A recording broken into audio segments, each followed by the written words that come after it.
بخوان ز کوچه نور و ز خانه خورشید، بخوان مدیحه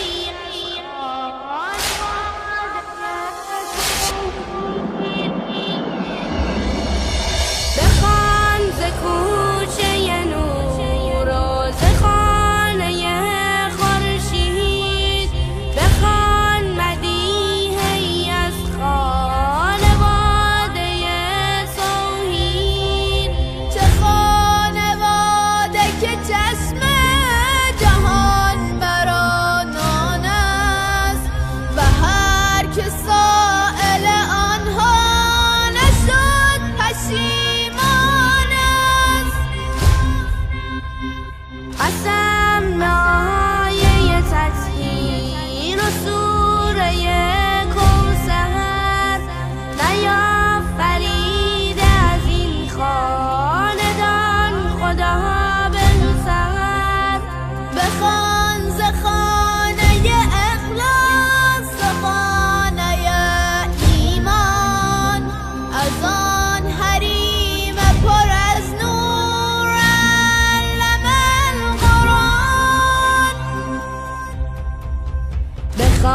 ز باغ رسالت ز شاخه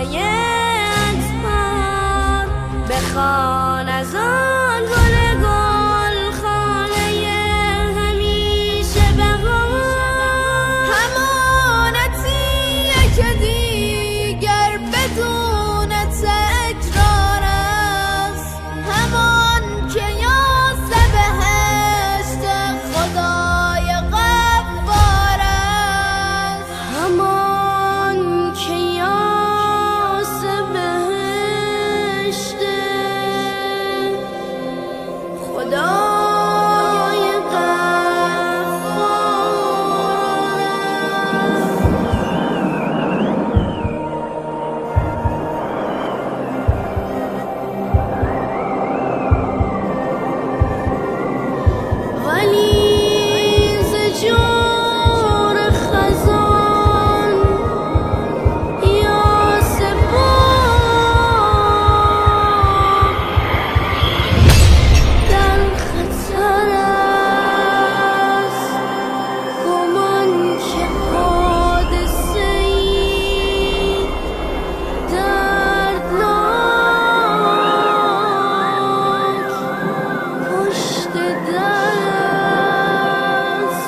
غم چنان در باغ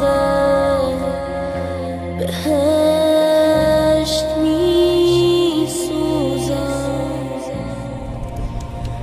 دو چشم حسرت خود را به راه می دوزم. هنوز مانده یکی از